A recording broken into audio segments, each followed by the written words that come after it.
que vai nos falar sobre período de contribuição, tanto antes como depois da reforma da Previdência.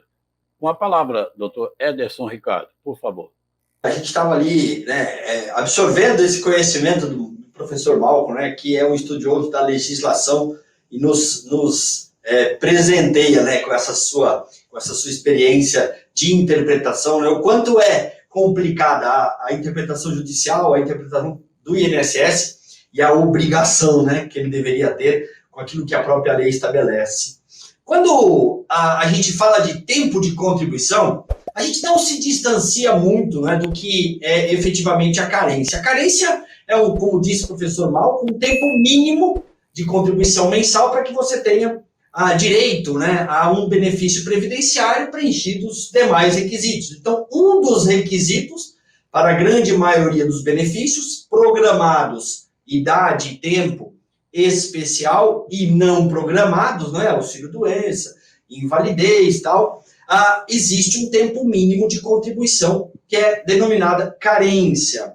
Antes da emenda constitucional 103, não é, de 12 de novembro de 2019, publicada em 13 de novembro de 2019, quando a gente fala de tempo de contribuição efetivamente, o que vem à mente é, especialmente de um empregado, o tempo que efetivamente ele trabalhou, de data a data.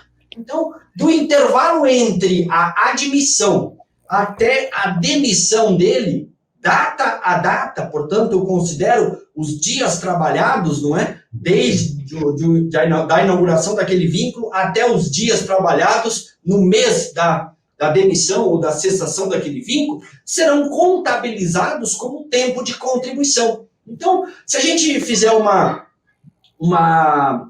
criar, né, mentalmente aqui um vínculo de 3 meses, e aí a gente pode colocá-lo antes e depois da emenda constitucional. Então, vamos colocar um vínculo de 3 meses no ano de 2019, antes da emenda constitucional ali. Um vínculo que iniciou ali em 25 de junho de um determinado mês, não é? E terminou, em 25 de junho de 2019, e terminou em 5 de agosto de 2019, portanto, antes da emenda constitucional. E aí eu pergunto, para um empregado, né? Obviamente que a gente aqui trata do empregado, trabalhador avulso, tal, que tem o vínculo fracionado, né? Ele entra em qualquer dia do mês para trabalhar e sai em qualquer dia do mês com a cessação daquele contrato de trabalho. Ele iniciou dia 25 de junho de 2019 e o contrato foi cessado, né, hipoteticamente, em 5 de agosto. Então, ele trabalhou 6 dias do mês de junho, não é? 25, 26, 27, 28, 29 e 30. O mês de julho inteiro do ano de 2019 e mais 5 dias do mês de agosto, já que ele foi dispensado em 5 de agosto. Então, ele tem 6 dias trabalhados em junho, 30 dias trabalhados em julho, mais 5 dias trabalhados no mês de agosto. Qual é o tempo de contribuição aí considerado? 1 mês e 11 dias.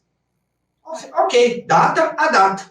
Assim era reconhecido, não é, antes da emenda constitucional, o tempo de contribuição de um segurado empregado, não é? Considerando, inclusive, o professor Malcolm vai complementar ali a sua fala, né, considerando, inclusive, como carência, né, que aí deixo a cargo do meu amigo professor Malcolm, né, tratar deste assunto. Quando a gente atravessa o período da emenda constitucional e joga este mesmo vínculo para o ano de 2020, e aí, então, já em vigência, a emenda constitucional 103, qual é o tempo de contribuição efetivamente considerado agora para um vínculo também iniciado em 25 de junho de 2020, agora, não é? E cessado em 5 de agosto do ano de 2020. E agora? Ele tem ainda 1 mês e 11 dias de tempo de contribuição? Não. Não por quê? Não porque eu aceite, não que eu admita isso assim com tanta tranquilidade, mas o que o legislador constituinte quis dizer talvez não seja aquilo que o INSS coloca, né, nessas interpretações de decretos, né, e comunicados. Mas o que tem sido interpretado pela Previdência Social, neste caso agora, para ser validado como tempo de contribuição, o mês de trabalho do segurado e empregado tem que ter, no mínimo, um salário mínimo. Em que pese a própria Constituição não fale especificamente em salário mínimo, né? Mas fala o salário base da categoria ali do trabalhador. A interpretação que a Previdência Social tem feito, e alguns doutrinadores acomungam deste pensamento, não é? É que o legislador constituinte quis dizer que aquele mês, para ter validade como tempo de contribuição, tem que ter no mínimo um salário mínimo. E aí, se a gente pegar esse vínculo, que em 2019 foi de 30 dias, não é? 1 mês e 11 dias, agora será de apenas um mês.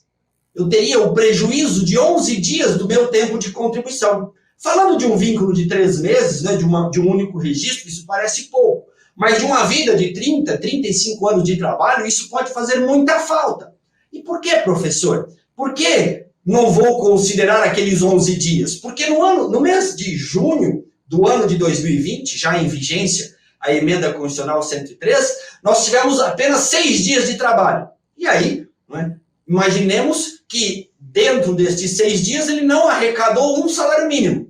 Portanto, aqueles 6 dias não lhe serão contabilizados como tempo de contribuição.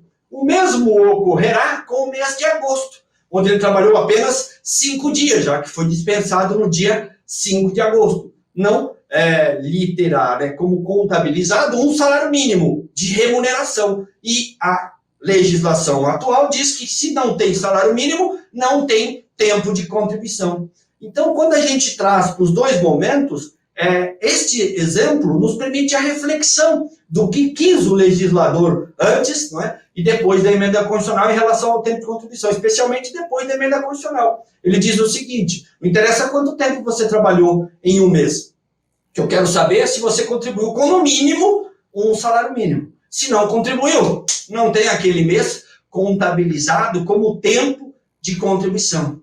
E depois, o doutor Malco com certeza vai complementar aí a nossa fala com relação à carência, já que aqui estamos falando só do tempo de contribuição. Então, para termos validado o mês de contribuição, teremos que ter um salário mínimo, como o legislador determina. Essa é a grande alteração que a gente pode enxergar, observar, com a chegada da emenda constitucional 103. Agora, não existe de data a data. Já era assim para o contribuinte individual, né, que tem que contribuir com no mínimo um salário mínimo, né, regra geral, já era assim, já. Depois da mudança da legislação trabalhista, nós tivemos também aquela flexibilização da jornada de trabalho, que gerou também uma discussão sobre a complementação, né?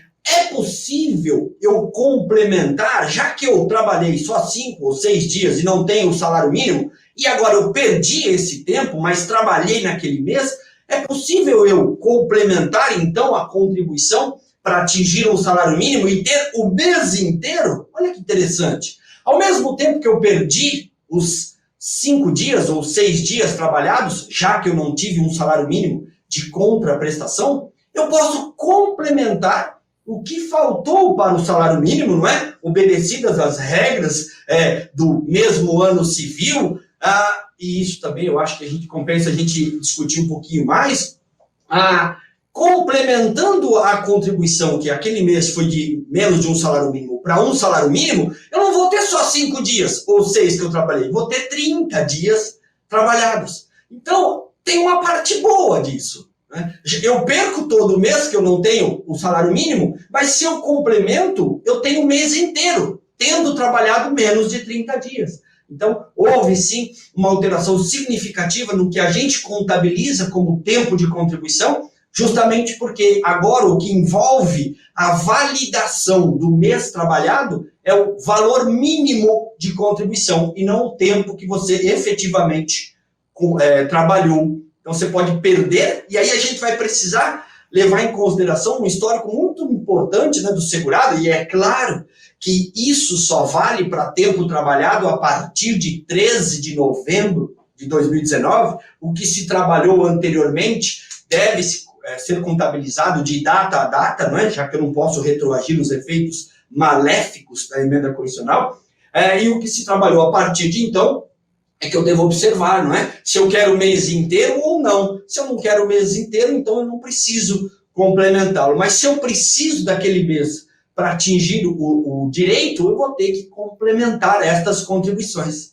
E aí, as complementações, segundo a regra atual, são, eu posso tanto ir lá e pagar a diferença do que falta para atingir o mês, aí ter contabilizado aqueles dias trabalhados para o mês inteiro, essa é a verdade, ou posso também emprestar de uma competência para outra. Aquela competência que a minha remuneração foi de 2 salários mínimos. Eu posso emprestar para aquela competência até atingir o mínimo aí e tê-la validada para todos os fins e efeitos? Pode. Então eu posso complementar, eu posso emprestar de uma competência para outra e posso também agrupar.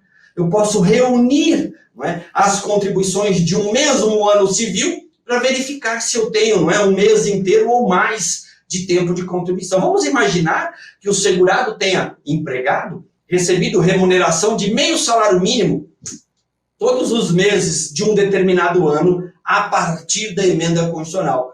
Meio salário mínimo, ele não teve nenhuma das competências validadas como tempo de contribuição, já que é menor do que um salário mínimo. Aí, professor, o que ele pode fazer? Complementar cada uma dessas competências e ter o ano inteiro de tempo de contribuição, já que bastaria ele atingir o salário mínimo. Ele não tem como emprestar de uma competência para outra, porque no ano civil, que aqui estamos tratando, em nenhum dos meses ele passou de um salário mínimo, mas ele tem como agrupá-las. 12 meses de meio salário mínimo, quando agrupadas, eu tenho 6 meses com um salário mínimo. Então, será que eu preciso de 12 para o benefício pretendido ou só preciso de 6? Então, o agrupamento também é permitido.